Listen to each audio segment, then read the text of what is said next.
Friends, आज की as में एक बेटर लाइफ जीने के लिए हमारे पास सफिशिएंट पैसा होना जरूरी है। और ये सफिशिएंट पैसा हम अर्न करते हैं या तो जॉब, बिजनेस और प्रोफेशन करके। जो भी इनकम हम अर्न करते हैं उसमें से हम हमारे डे टू डे और रेगुलर एक्सपेंसेस इनकर करते हैं। इन सब एक्सपेंसेस इनकर करने के बाद हमारे पास कुछ बैलेंस रह जाता है जिसे हम सेविंग्स कहते हैं। अब इस सेविंग्स को कहाँ पे और कैसे इन्वेस्ट किया जाए अच्छे तरीके से, ताकि हमारा वेल्थ क्रिएशन या वेल्थ मैक्सिमाइजेशन हो, उसके लिए बेस्ट इन्वेस्टमेंट ऑप्शन सजेस्ट करता है फाइनेंस।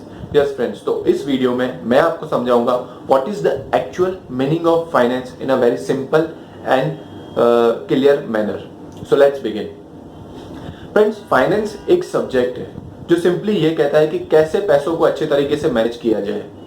मीन्स आपका ओवरऑल कॉस्ट कम हो और आपका प्रॉफिट और सेविंग बढ़े, राइट। अब इसे समझाने के लिए मैं लूंगा एक एग्जांपल। फ्रेंड्स, सपोज कीजिए कि आपको कोई बिजनेस स्टार्ट करना है, तो ये बिजनेस स्टार्ट करने के लिए आपको कैपिटल की फर्स्ट ऑफ ऑल रिक्वायरमेंट होगी और आप ये कैपिटल एज अ लोन लेना चाहते हैं कहीं से, राइट। तो फाइनेंस ये कहता है कि जब भी आप लोन लें तो सबसे पहले आप मार्केट में एक बार विजिट कीजिए, लेंडर्स आइडेंटिफाई कीजिए, like you have bankers, financial institutes, private lenders. तो इन सब के पास एक बार जाइए, एक बार उनके इंटरेस्ट रेट कंपेयर कीजिए, EMI कंपेयर कीजिए, जो भी आपको अगर सस्ता लगता है वो आप सिलेक्ट कर लीजिए, राइट। एक बार आप अगर लोन सिलेक्ट कर लेते हैं उसके बाद आपके पास एक्चुअल पैसा आ जाता है। अब इस पैसे को आप ऐसी जगह पे इन्वेस्ट कीजिए जहां से आप अच्छा खासा प्रॉफिट अर्न कर सकें। उस प्रॉफिट में से आप अपनी EMI और आप अपने लिए खुद का प्रॉफिट रिकवर कर सके, आप ऐसा इन्वेस्टमेंट ऑप्शन चूज कर लीजिए, राइट। तो ये था पहला example of managing money with low cost and making high yield investment, high profit investment, right? Friend, second example लेते हैं आपकी मंथली सेविंग्स का। मंथली आपको कुछ ना कुछ अमाउंट सेव होता होगा। अब ये अमाउंट अगर आपको इन्वेस्टमेंट करना है तो आपके पास इन्वेस्टमेंट ऑप्शंस कौन से हैं?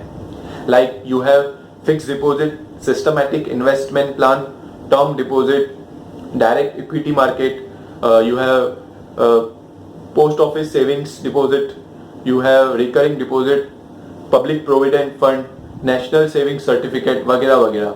तो आप इसमें से बेस्ट ऑप्शंस कौन सा है वो आप सिलेक्ट कीजिए बेस्ड ऑन योर कंडीशन। अब इसमें फाइनेंस ये कहता है कि ये कंडीशंस दो चीजों पे डिपेंड करती है। एक तो आपका टारगेट कौन सा है, शॉर्ट टर्म है या लॉन्ग टर्म है, और दूसरा है आपका रिस्क प्रोफाइल, यानी आप ज्यादा रिस्क ले सकते हैं या कम रिस्क ले सकते हैं, राइट। अगर आप शॉर्ट टर्म के लिए इन्वेस्ट करना चाहते हैं और आप रिस्क फ्री में इन्वेस्ट करना चाहते हैं तो वो बेस्ट ऑप्शन आपके लिए होगा फिक्स डिपॉजिट और टर्म डिपॉजिट, राइट।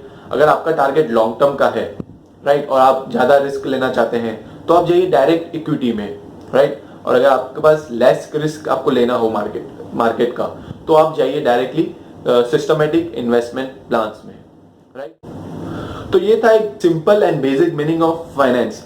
फ्रेंड्स, आने वाले वीडियोस में मैं आपको बहुत सारी फाइनेंशियल और इन्वेस्टमेंट रिलेटेड इंफॉर्मेशन देता रहूंगा। इसके लिए आप मेरी चैनल पे सब्सक्राइब कीजिए। आपके पास कोई भी अगर सजेशंस हो इस वीडियो के लेके आप प्लीज कमेंट्स में मेंशन कर सकते हैं।